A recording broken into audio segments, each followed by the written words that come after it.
नमस्कार मु सत्यामा साई समस्त स्वागत करुँच मो चैनल को जहाँ नाम हूँ साहित्य सिंधु एसबीएस टोटाल। तो आज आम +2 सेकेंड जो कंपल्सरी एमआईएल रही तो सी कंपल्सरी एमआईएल गोटे विषय गल्प जहाँकि आकाश कैंचा लिखिं काल्पिक आमर मनोज दास। तो से विषय अलरेडी 1 नंबर विषय आलोचना कराई 1 नंबर विशिष्ट प्रश्नावली लंग क्वेश्चन आलोचना कराई। तो से भिडियो आम देखा आज 2 नंबर 3 नंबर विशिष्ट प्रश्नावली उत्तर सह आलोचना जेहेतु पिला आगक एग्जाम रही अलरेडी चैनल समस्त विषय आलोचना कराई क्वेश्चन आंसर आलोचना कराई। जो मैंने नुआ अच्छा निहाती चैनल को जाकि वीडियोस को देखिपारे।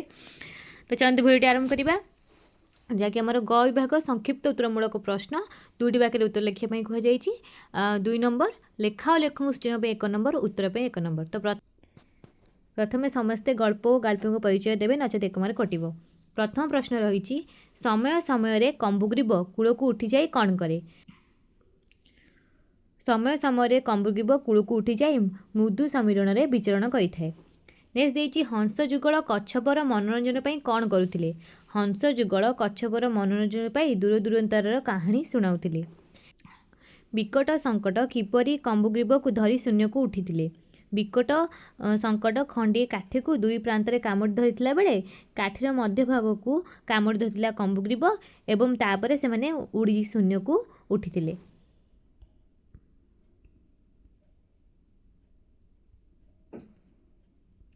कंबुग्रीब को संकट कौन चेताई देथिला। कंबुग्रीब को संकट शून्य थिबा जाए मुह खोलिब नाही बोली चेताई देथिला।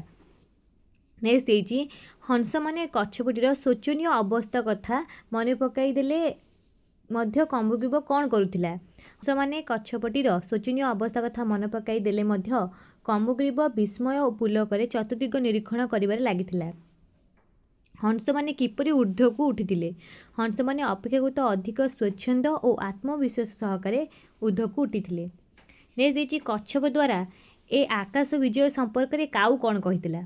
कच्छप द्वारा ए आकाश विजय संपर्क में काऊ कहितिला आकाशर भविष्य अंधकार बोली मु जो भविष्यवाणी करि आसिली से असंभवी परिणतिर आरंभ मात्र।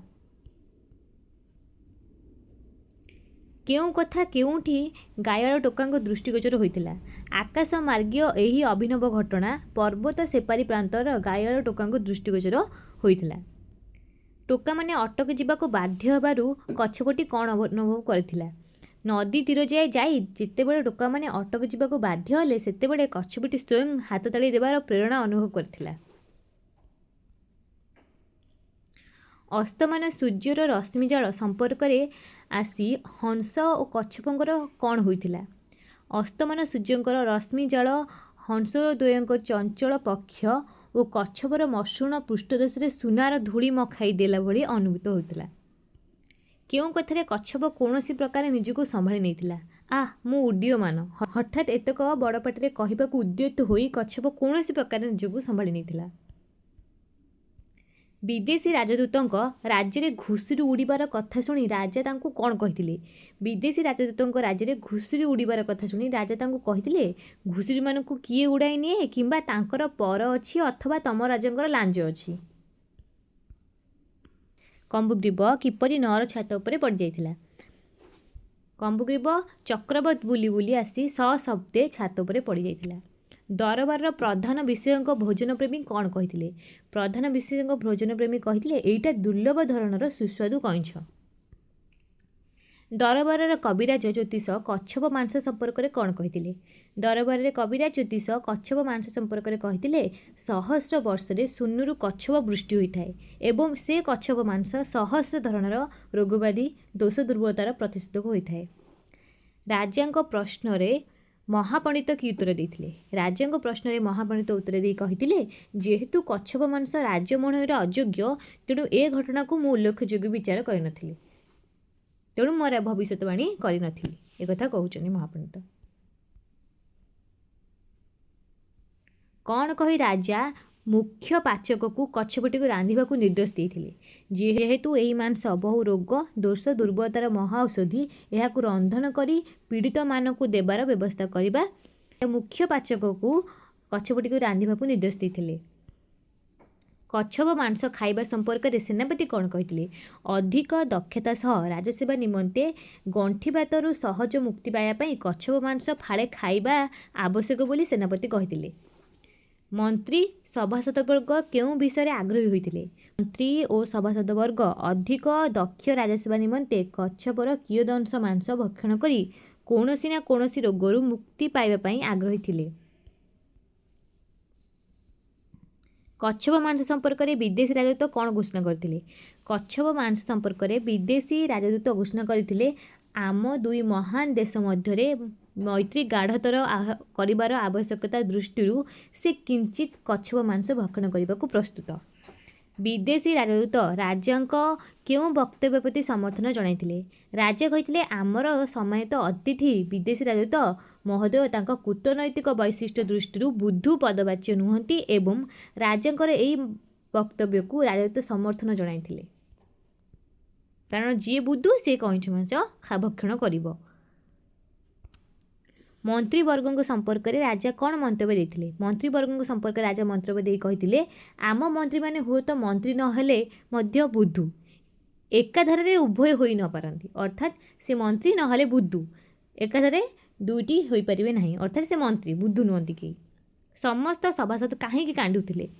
ରାଜା କାନ୍ଦି ଉଠି କହିଲେ, ବାକି ରହିଲି ମୁଁ, ଅର୍ଥାତ୍ ମୁଁ ହିଁ ବୁଦ୍ଧୁ। ଏବଂ ରାଜାଙ୍କ କାନ୍ଦ ଦେଖି ସମସ୍ତେ ସଭାସଦବର୍ଗ କ'ଣ କଲେ? କାନ୍ଦି ଉଠିଲେ।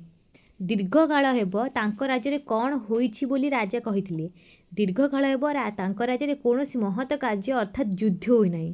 ଫଳରେ ସୈନ୍ୟମାନେ ମୋଟେଇ ଯାଇଛନ୍ତି ଏବଂ ସେନାପତିଙ୍କର ଗଣ୍ଠିବାତ ରୋଗ ବାହାରିଛି, ତେଣୁ ଯୁଦ୍ଧ କରିବା ପାଇଁ ପ୍ରସ୍ତୁତ ହେବା ପାଇଁ ତାଙ୍କୁ କହିଛନ୍ତି। ଇଏ ଥିଲା ଆମର 2 ନମ୍ବର ବିଶିଷ୍ଟ ପ୍ରଶ୍ନାବଳୀ। ଆମେ 3 ନମ୍ବର ବିଶିଷ୍ଟ ପ୍ରଶ୍ନାବଳୀ ଦେଖିବା, ଯାହାକି 30ଟି ଶବ୍ଦ ଭିତରେ ଉତ୍ତର ଲେଖିବା ପାଇଁ କୁହାଯାଇଛି। ଲେଖା ଓ ଲେଖକ ସୂଚନା ପାଇଁ 1 ନମ୍ବର, ଉତ୍ତର ପାଇଁ 2 ନମ୍ବର। ଗଳ୍ପ ଓ ଗାଳ୍ପିକଙ୍କ ପରିଚୟ ଦେବେ। ପ୍ରଥମ ପ୍ରଶ୍ନ ହୋଇଛି, ଦିଗନ୍ତ ପ୍ରତି ଦୃଷ୍ଟିପାତ କରି କମ୍ବଗ୍ରୀବ କ'ଣ ଭାବୁଥିଲା? ଦିଗନ୍ତ ପ୍ରତି ଦୃଷ୍ଟିପାତ କରି କମ୍ବଗ୍ରୀବ ଦୀର୍ଘ ଶ୍ୱାସ ଛାଡ଼ୁଥିଲା। ସେ ଭାବୁଥିଲା, ଦୂରର ପର୍ବତ ଶ୍ରେଣୀ, ସେପାରିସ୍ଥ ସରୋବରମାନ କେତେ ସ୍ୱଚ୍ଛତର, ଉପତ୍ୟକାମାନ କେତେ ସବୁଜତର ହୋଇନଥିବ। ସେ ବିହଙ୍ଗଟିଏ ନ ହୋଇ କଚ୍ଛପ ହୋଇଥିବା ହେତୁ ନିଜ ଭାଗ୍ୟକୁ ଧିକ୍କାର କରୁଥିଲା। କମ୍ବଗ୍ରୀବର ଦୂରଦୂରାନ୍ତରର ଅଜଣାକୁ ଜାଣିବାର ପିପାସା ସମ୍ପର୍କରେ କ'ଣ କୁହାଯାଇଛି? କମ୍ବଗ୍ରୀବ ଅନେକ ସମୟରେ କୂଳକୁ ଉଠିଯାଇ ମୃଦୁ ସମୀରଣରେ ବିଚରଣ କରେ। ବେଳେବେଳେ ଲତାପତ୍ର ଦେହରୁ ଶିଶିର ବିନ୍ଦୁଟିଏ ଚାଟିଦିଏ ତ କେତେବେଳେ ଘାସ ଫୁଲଟିଏ ଚୋବାଇ ପକାଏ, କିନ୍ତୁ ଦୂରଦୂରାନ୍ତର ଅଜଣାକୁ ଜାଣିବାର ପିପାସା ସେଥିରେ ବଢ଼େ ସିନା, କମେ ନାହିଁ। ବିମୁଗ୍ଧ କଳ୍ପନା ଲୋକରେ କମ୍ବଗ୍ରୀବ କ'ଣ ଦେଖିଥାଏ? ବିମୁଗ୍ଧ କଳ୍ପନା ଲୋକରେ କମ୍ବଗ୍ରୀବ ଭଳିକି ଭଳି ଅଜବ ଦୃଶ୍ୟ ଦେଖିଥାଏ। ଗୀତ ବୋଲୁଥିବା ଗଛଲତା, ମେଘମାଳା ଭିତରୁ ସିଧାସଳଖ ଝରି ଆସୁଥିବା ସାତରଙ୍ଗୀ ନଦୀ, ପ୍ରଶସ୍ତ ସଦନରେ ଏକତ୍ରିତ ସୁନାମଧନ୍ୟ ନର ଓ ବାନର ବର୍ଗଙ୍କ ମଧ୍ୟରେ ଲାଙ୍ଗୁଳର ପ୍ରତିଯୋଗିତା ବା ଉପଯୋଗିତା ସମ୍ପର୍କରେ ତର୍କସଭା ଇତ୍ୟାଦି ଦେଖିଥାଏ। ବର୍ଷା ଋତୁ ହେଲେ କମ୍ବଗ୍ରୀବ କାହାର ଆଗମନକୁ ଅପେକ୍ଷା କରିଥାଏ? ବର୍ଷା ଋତୁ ହେଲେ କମ୍ବଗ୍ରୀବ ବିକଟ ଓ ସଙ୍କଟ ନାମକ 2ଗୋଟି ହଂସଙ୍କ ଆଗମନକୁ ଅପେକ୍ଷା କରି ରହିଥାଏ, କାରଣ ସେମାନେ ଦୈନିକ ଘଣ୍ଟାଏ 2 ଘଣ୍ଟା ଦୂରଦୂରାନ୍ତରର କାହାଣୀ ଶୁଣାଇ କମ୍ବଗ୍ରୀବର ମନୋରଞ୍ଜନ କରୁଥିଲେ। କେଉଁ ପରୀକ୍ଷାମୂଳକ ପଦକ୍ଷେପ ନେବା ସମ୍ପର୍କରେ ହଂସଯୁଗଳ ରାଜି ହୋଇଥିଲେ? ବନ୍ଧୁତା ପାଇଁ କମ୍ବଗ୍ରୀବ ସେମାନଙ୍କ ସହିତ ପର୍ବତ ଶ୍ରେଣୀ ସେପାରିସ୍ଥ ସରୋବରକୁ ଯିବା ପାଇଁ ଇଚ୍ଛା ପ୍ରକାଶ କରିଥିଲା। ପ୍ରସ୍ତାବରେ ଯଥେଷ୍ଟ ସନ୍ଦେହ ଥିଲେ ବି ପ୍ରଥମେ ଅର୍ଦ୍ଧକୋଶ ପଥ ଯାଏ ଏକ ପରୀକ୍ଷାମୂଳକ ପଦକ୍ଷେପ ନେବାକୁ ରାଜି ହୋଇଥିଲେ। ନେକ୍ସଟ ଦେଇଛି, ହଂସମାନେ କମ୍ବଗ୍ରୀବକୁ କେଉଁ କଥା ମନେ ପକାଇ ଦେଇଥିଲେ ଓ କାହିଁକି? ହଂସମାନେ ପରୀକ୍ଷାମୂଳକ ଭାବେ କମ୍ବଗ୍ରୀବକୁ ଅର୍ଦ୍ଧକୋଶ ଅତିକ୍ରମ କରାଇ ନେଇ ଏକ ଅନୁଚ୍ଚ ପାହାଡ଼ ଉପରେ ଅବତରଣ କଲେ। ପରୀକ୍ଷା ସଫଳ ହେବାରୁ ସେମାନେ ପୁଣି ଉଡ଼ିବା ପାଇଁ ଆରମ୍ଭ କରିବା ପୂର୍ବରୁ ଶୂନ୍ୟରେ ଥିବା ଯାଏ ମୁହଁ ନ ଖୋଲିବା ପାଇଁ କହିଥିଲେ। ମାତ୍ର ଅବତରଣ ନ କରି ଏକଥା କହିଥିଲେ ଚଳିଥାନ୍ତା ବୋଲି କମ୍ବଗ୍ରୀବ କହିଲା। ଏହା ଶୁଣି ହଂସମାନେ ମନେ ପକାଇ ଦେଇଥିଲେ ଯେ ଅବତରଣ ନ କରି ଏକଥା କହିଥିଲେ ତମ ଅବସ୍ଥା ଶୋଚନୀୟ ହୋଇଥାନ୍ତା। ସେ କଥା ସେ ମନେ ପକାଇ ଦେଇଥିଲେ। ମହାକାଶରେ କଚ୍ଛପର ଉଡ଼ି ଚାଲିଥିବାର ଦେଖି ପକ୍ଷୀମାନେ କି ପ୍ରତିକ୍ରିୟା ସବୁ ପ୍ରକାଶ କରିଥିଲେ? ମହାକାଶରେ କଚ୍ଛପଟି ଉଡ଼ି ଚାଲିଥିବାର ଦେଖି ଘରଚଟିଆ, ବତାସୀ ଭଳି ସାଧାରଣ ପକ୍ଷୀମାନେ ବିମୂଢ଼ ପାଲଟି ଯାଇଥିଲେ। ମାତ୍ର ପାରା ଓ ଚିଲ ଜାତୀୟ ସମ୍ଭ୍ରାନ୍ତ ପକ୍ଷୀମାନେ ଉଦ୍ବେଗ ପ୍ରକାଶ କରିଥିଲେ। ନିରାଶାବାଦୀ ପକ୍ଷୀ କାଉ କହିଲା, ଆକାଶର ଭବିଷ୍ୟତ ଅନ୍ଧକାର ହେବ। ବଗ କହିଲା, ହଂସମାନେ ଯୁଗେ ଯୁଗେ ବିଶ୍ୱାସଘାତକ। ପକ୍ଷୀମାନେ ନିଜ ମନ ମୁତାବକ ପ୍ରତିକ୍ରିୟା ପ୍ରକାଶ କରିଥିଲେ। ଆକାଶମାର୍ଗୀୟ ଅଭିନବ ଘଟଣାକୁ ଦେଖି ଗାଈର ଟୋକାମାନେ କ'ଣ କରିଥିଲେ? ଆକାଶମାର୍ଗୀୟ ଅଭିନବ ଘଟଣାକୁ ଦେଖି ଗାଈର ଟୋକାମାନେ ଯଥାଶକ୍ତି ହାତ ତାଳି ଦେଇ କଚ୍ଛପବାହୀ ହଂସମାନଙ୍କ ସହ ତାଳ ରଖି ଦୌଡ଼ିଲେ। ତୀର ଯାଏ ଦୌଡ଼ି ଦୌଡ଼ି ଆସି ଟୋକାମାନେ ଅଟକି ଯାଇଥିଲେ।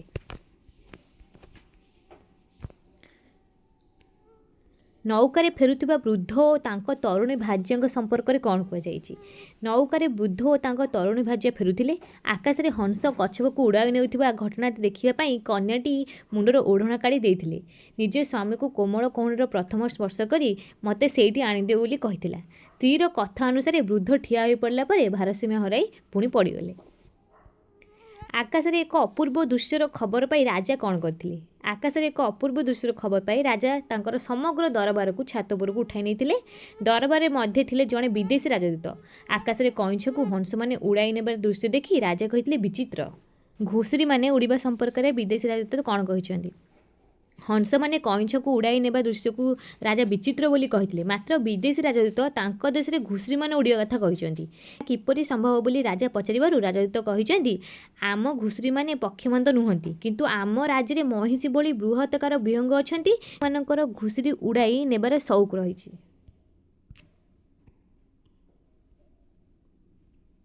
ଗ୍ରୀବର ଶବ୍ଦ ପତନ ସମ୍ପର୍କରେ କ'ଣ କୁହାଯାଇଛି?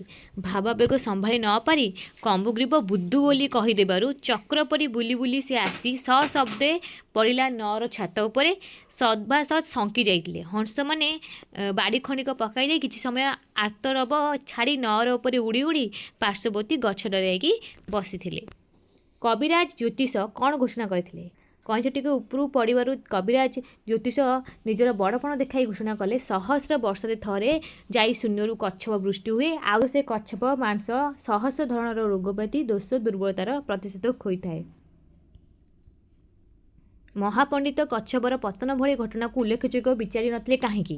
ମହାପଣ୍ଡିତକୁ ଆପଣ ଏଇଟିର ପତନ ସମ୍ପର୍କରେ ଭବିଷ୍ୟତ କରିନଥିଲେ ବୋଲି ରାଜା ପଚାରିଥିଲା ବେଳେ ତାଙ୍କ ପ୍ରଶ୍ନର ଉତ୍ତର କୌଣସି ପ୍ରକାର ଦେବା ପାଇଁ ମହାପଣ୍ଡିତ କହିଥିଲେ, ଛାମୁକୁ କେନ୍ଦ୍ର କରି ମୋର ସବୁ ଗଣନା। ଯେହେତୁ କଚ୍ଛପ ମାଂସ ରାଜମଣରେ ଅଯୋଗ୍ୟ, ତେଣୁ କଚ୍ଛପର ପତନ ଭଳି ସାଧାରଣ ଘଟଣାକୁ ସେ ଉଲ୍ଲେଖଯୋଗ୍ୟ ବିଚାର କରିନଥିଲେ। ଚଳନ୍ତି ସିଂହାସନ ଉପରେ ଉପବେଶନ କରି କଚ୍ଛପ ସମ୍ପର୍କରେ ରାଜା କ'ଣ କହିଥିଲେ? ଚଳନ୍ତି ସିଂହାସନ ଉପରେ ଉପବେଶନ କରି କଚ୍ଛପ ସମ୍ପର୍କରେ ରାଜା କହିଥିଲେ, ଯାହାର ସର୍ବାଧିକ ପ୍ରୟୋଜନ କଚ୍ଛପ ତାକୁ ହିଁ ମିଳିବ, ସେ କଥା ଆମ୍ଭେ ଦେଖିବୁ। କିନ୍ତୁ ଜୀବଟି ଶୂନ୍ୟରୁ ଖସିଲା ବେଳେ କିଛି ଗୋଟିଏ ଶବ୍ଦ କହିବାର ଆମେ ଶୁଣିଲୁ, ସେଇଟି କ'ଣ ବୋଲି ବୃହତ୍ତମ କର୍ଣ୍ଣ ସମ୍ବଳିତ ଲୋକଟିକୁ ପଚାରି ବୁଝିବାକୁ ରାଜା ଚାହିଁଥିଲେ। ରାଜା କେଉଁ କଥାରେ ବିସ୍ମୟ ପ୍ରକାଶ କରିଥିଲେ? କଇଁଛଟି ଆକାଶରୁ ଖସିଲା ବେଳେ ବୁଦ୍ଧୁ କହିଥିଲା। କିନ୍ତୁ ଏହା କାହାକୁ ଲକ୍ଷ୍ୟ କରି ଏହିଭଳି ସମ୍ବୋଧନ କହିଥାଇପାରେ? ଆମ ଭିତରେ ପୁଣି ବୁଦ୍ଧୁ କିଏ? ଏ କଥାରେ ରାଜା ବିସ୍ମୟ ପ୍ରକାଶ କରିଥିଲେ। ରାଜାଙ୍କ କେଉଁ ବକ୍ତବ୍ୟ ପ୍ରତି ବିଦେଶୀ ରାଜଦୂତ ସମର୍ଥନ ଜଣାଇଥିଲେ? ରାଜାଙ୍କ ବକ୍ତବ୍ୟ ଥିଲା ଯେ ଆମ ସମ୍ମାନିତ ଅତିଥି ବିଦେଶୀ ରାଜଦୂତ ମହୋଦୟ କୂଟନୈତିକ ବିଶିଷ୍ଟ ଦୃଷ୍ଟିରୁ ସେ ବୁଦ୍ଧୁ ପଦବାଚ୍ୟ ନୁହନ୍ତି। ରାଜାଙ୍କର ଏହିଭଳି ମନ୍ତବ୍ୟ ପ୍ରତି ବିଦେଶୀ ରାଜଦୂତ କ'ଣ କରିଥିଲେ? ମୁଣ୍ଡ ହଲାଇ ସମର୍ଥନ ଜଣାଇଥିଲେ। ସେନାପତି କାହିଁକି ବିକଳ ହସ ହସି ସମସ୍ତଙ୍କୁ ମୁହଁକୁ ଅନାଇଥିଲେ? କଇଁଛ ମାଂସ ଖାଇବା ଲୋଭରେ ସେନାପତି ନିଜର ଗଣ୍ଠି ବାତର ହୋଇଥିବା କଥା ସ୍ୱୀକାର କରିଥିଲେ। ତେଣୁ ସେନାପତି ଯେ ବୁଦ୍ଧୁ ନୁହନ୍ତି ତାହାକୁ ପ୍ରମାଣ କରି ରାଜା କହିଛନ୍ତି, ଆମ ସେନାପତି ସର୍ବ ସମକ୍ଷରେ ଏପରିକି ବିଦେଶୀ ରାଜଦୂତଙ୍କ ଥିବା ସତ୍ତ୍ୱେ ନିଜର ଗଣ୍ଠିବାତ ରୋଗ କଥା କହିଥିବାରୁ ତାଙ୍କ ଚେହେରାରୁ ଯେତିକି ଜଣାପଡ଼େ ତା ତୁଳନାରେ ସେ ଅଧିକ ବିଜ୍ଞ। ଏହା ଶୁଣି ସେନାପତି ବିକଳ ହସ ହସି ସମସ୍ତ ମୁହଁକୁ ଅନାଇଥିଲେ। ଅର୍ଥାତ୍ ସେ ବୁଦ୍ଧୁ ପଦବାଚ୍ୟ ନୁହନ୍ତି। କିଏ? ସେନାପତି। ସମସ୍ତେ ନିଜକୁ ବୁଦ୍ଧୁ ବୋଲି କହିଛନ୍ତି। ସମସ୍ତେ ବିଭିନ୍ନ ପ୍ରକାର ରୋଗର ବାହାନା କରି କଚ୍ଛପ ମାଂସ ଭକ୍ଷଣ କରିବା ପାଇଁ ବା କଇଁଛ ମାଂସ ଖାଇବା ପାଇଁ ଚାହୁଁଛନ୍ତି, କିନ୍ତୁ ରାଜା ତାଙ୍କୁ ସମସ୍ତ ବରଖାସ୍ତ କରିଛନ୍ତି। ରାଜାଟିଏ ବୁଦ୍ଧୁ ହେଲେ ଚଳିବ କି? ଏ ପ୍ରସଙ୍ଗରେ କ'ଣ କୁହାଯାଇଛି? ରାଜା ଯେତେବେଳେ ବାତିଲ ରୀତିରେ, ତାକୁ ବାତିଲ ରୀତି କୁହାଯାଇଛି, ବାତିଲ ରୀତିରେ ଅତି ଚତୁରତାର ସହିତ ତାଙ୍କର ସମସ୍ତ ସଦସ୍ୟଙ୍କୁ ବୁଦ୍ଧୁ ନୁହନ୍ତି ବୋଲି ପ୍ରମାଣ କଲେ, ସେତେବେଳେ ଅବଶିଷ୍ଟ ଲୋକ ହିସାବରେ ନିଶ୍ଚୟ ବୁଦ୍ଧୁ। ଏହା କହି ସେ ହଠାତ୍ କାନ୍ଦି ପକାଇଥିଲେ। ରାଜାଙ୍କ କାନ୍ଦ ଦେଖି ସଭାସଦବର୍ଗ ମଧ୍ୟ କାନ୍ଦିଥିଲେ।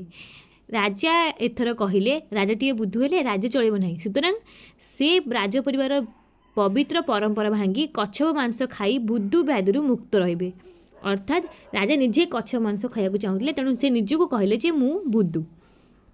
ବିଦେଶୀ ରାଜଦୂତଙ୍କୁ ରାଜା କେଉଁଥିପାଇଁ ମାସେଟିଏ ସମୟ ଦେଇଥିଲେ? ବିଦେଶୀ ରାଜଦୂତ ରାଜାଙ୍କ କଥା ଉପରେ ନିଜର ବଡ଼ପଣ ସାବ୍ୟସ୍ତ କରିବା ପାଇଁ ଚେଷ୍ଟା କରିଥିଲେ। ରାଜା ଯେତେବେଳେ କଇଁଛ ଉଡ଼େଇ ନେବା ବିଚିତ୍ର ବୋଲି କହିଥିଲେ ସେତେବେଳେ ରାଜଦୂତ ତାଙ୍କ ଦେଶରେ ଘୁଷୁରି ଉଡ଼େଇବାକୁ ପ୍ରସଙ୍ଗ କରି କହିଥିଲେ। ତେଣୁ ରାଜା ବିଦେଶୀ ରାଜଦୂତଙ୍କୁ ମାସେଟିଏ ସମୟ ଦେଇଥିଲେ, ଯେଉଁ ସମୟରେ ସେ ତାଙ୍କ ରାଜ୍ୟରେ ଥିବା ସୁଲଭ ମଇଁଷି ଆକାରର ବିହଙ୍ଗକୁ ହଳେ ଆଣିବେ, ନଚେତ୍ ତାଙ୍କ ରାଜ୍ୟ ରାଜାଙ୍କର ତାଲୁକରେ ପରିଣତ ହେବ। ଅର୍ଥାତ୍ ସେ ଯୁଦ୍ଧ କରିବେ ଯଦି ମହିଷୀ ଭଳି ତାଙ୍କୁ ବିହଙ୍ଗ ଆଣି ନଦେବେ, କାରଣ ମହିଷୀ ଭଳି ବିହଙ୍ଗମାନେ ଘୁଷୁରିକୁ ଉଡ଼ାଇ ନିଅନ୍ତି। ତେଣୁ ସେ କହିଲେ ଆମ ରାଜ୍ୟରେ ହଳେ ଆଣିକି ମହିଷୀ ଆକାର ବିହଙ୍ଗକୁ ତୁମେ ଦେବ, ନଚେତ୍ ତମ ରାଜ୍ୟ ଆମ ତାଲୁକାରେ ପରିଣତ ହେବ।